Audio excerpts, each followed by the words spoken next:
Uma certa vez eu conversando com um irmão novo convertido, ele lendo os evangelhos, irmãos, na parte que fala da crucificação de Cristo, ele disse que ele ficava com raiva, né, do que fizeram com Jesus. Ele lendo os evangelhos, toda vez que ele ia ler os evangelhos, ele era novo convertido, né? Lendo os evangelhos, aí quando chegava na parte da crucificação, ele disse que ele ficava com raiva da injustiça que fizeram com Jesus, né? Da maldade que fizeram com Jesus, de todo aquilo que foi arquitetado, que foi montado. Aí ele me diz assim: pastor, rapaz, eu começo a ler, mas quando eu chego nessa parte ali, assim, me dá uma raiva assim.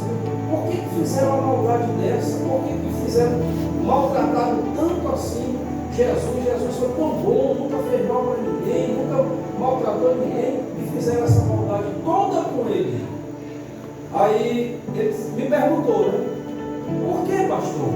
Eu disse: não, olha, em primeiro lugar, o próprio texto sagrado diz: para que se cumprisse a Escritura. Quando nós lemos o texto sagrado dos evangelhos que relata a crucificação, de fato, nós observamos muita crueldade. Nós observamos ali os soldados debochando de Jesus, batendo, escarnecendo de Jesus, maltratando Jesus, com deboche. Fizeram uma coroa de espinhos, aí foi lá e botaram na cabeça: tu é rei, tu é rei, vou estar aqui com a coroa. Aí botaram a coroa de espinho na cabeça de Jesus. Então você observa que o relato bíblico aqui, o relato da crucificação, nós observamos que, além de Jesus estar sendo ali vítima de um constrangimento enorme, ele também estava sendo maltratado, já depois foi açoitado pelas ruas, porque de fato a crucificação era vergonhosa. O ato da crucificação, além de causar dor, além de causar maus tratos, angústia, também causava uma vergonha imensa, uma vergonha terrível. Aquele que era condenado à crucificação, ele deveria carregar a sua própria cruz até o local onde seria crucificado, e o povo zombando, escarnecendo, o povo olhando aquilo, assistindo como se fosse um espetáculo. E tudo isto foi aplicado em Cristo Jesus. Tudo isto foi colocado sobre Jesus. Por isso, meus amados e queridos irmãos, ao lermos os relatos dos evangelhos a respeito da crucificação, de fato nós nos comovemos, nós sentimos o nosso coração aflito, nós sentimos o nosso coração, sentimos emoções, porque foi um ato de crueldade da crucificação, foi um ato de maldade. A crucificação em si era um ato de maldade. Porém, meus amados e queridos irmãos, nós precisamos, antes de tudo, sentir nos nossos corações, ao vermos os relatos da crucificação, não sermos movidos pelos sentimentos apenas humanos, mas entendermos que através de toda a maldade, de toda a crueldade que estava sendo afligida em Cristo Jesus, ali estava sendo consumado o plano de Deus para a nossa redenção. Estava sendo consumado o plano de Deus para resgatar-nos da condenação eterna e conceder-nos, pela bondade e misericórdia do Senhor e pelo perfeito sacrifício de Cristo, a esperança de estarmos para sempre com o Senhor e podermos desfrutar da herança celestial que está reservada para aqueles que estão em Cristo Jesus. Aí eu fui explicar para o novo convertido, irmão Luiz Fernando. Fui dizer para ele por que Jesus teve que passar por tudo aquilo ali. Meu irmão, olha, seja aqui que me escute. de fato era doloroso, foi ruim para Jesus, causou dor, causou angústia, vergonha.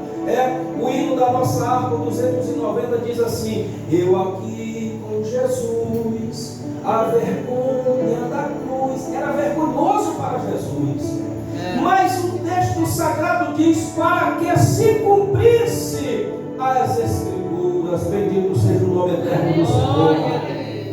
Louvado seja Deus.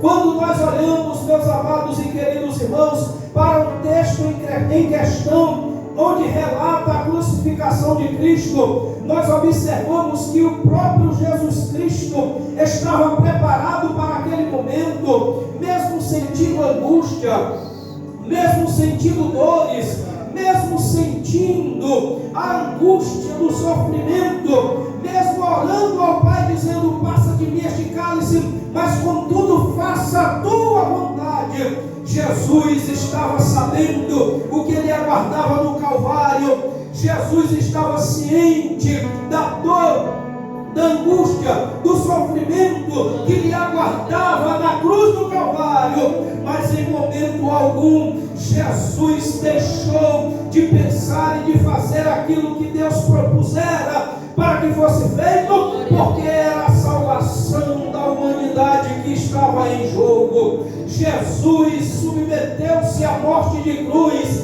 aceitou morrer na cruz para salvar cada um daqueles que se achegarem a Ele. Porém, meus queridos e amados irmãos, quando nós lemos o texto sagrado adiante, nós observamos o relato dos evangelistas dizendo que as mulheres na manhã de domingo dirigiram-se ao sepulcro para ali procederem com o costume da época.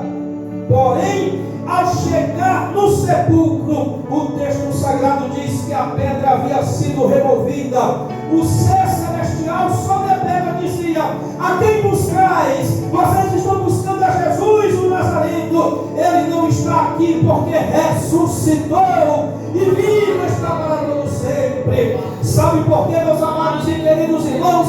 Porque também era parte das Escrituras que Jesus ressuscitasse ao terceiro dia. Jesus cumpriu as Escrituras ao sofrer no Calvário. Jesus cumpriu as Escrituras ao morrer na cruz. Jesus cumpriu as Escrituras quando o seu corpo foi colocado no sepulcro. Mas ele também cumpriu as Escrituras quando da manhã do terceiro dia ressuscitou glorioso, livre, vencedor de tudo, vencedor da morte, vencedor de todos os males. E o texto sagrado que o irmão leu, ele disse: é-me dado todo o poder nos céus e na terra.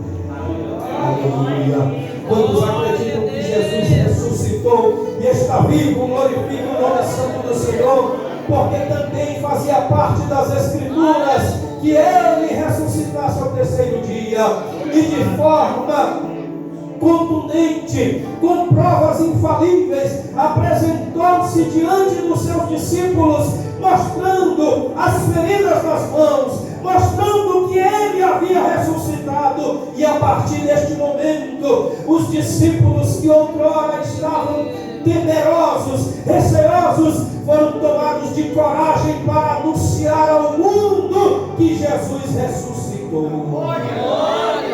Aleluia. Jesus ressuscitou. Aleluia. É por isso que nós aqui reunidos estamos nesta noite para mais uma vez adorarmos a Deus, glorificarmos o santo, excelso e bondoso nome do Senhor e participarmos do ato da ceia. Porque assim, ao participarmos deste ato solene, desta ordenança do próprio Cristo para a sua igreja, nós estamos fazendo memória do seu sacrifício, nós estamos fazendo memória do sofrimento, mas nós também estamos anunciando a ressurreição de Cristo Jesus e estamos dizendo que Ele em breve voltará para estar com a sua igreja. Aleluia. Bendito seja Deus. Aleluia. Quero convidar a ficar em pé comigo nesta noite, em nome de Jesus. Aleluia. E nós iremos ler o texto sagrado da palavra de Deus, Lucas capítulo 22. E assim nós iremos dar início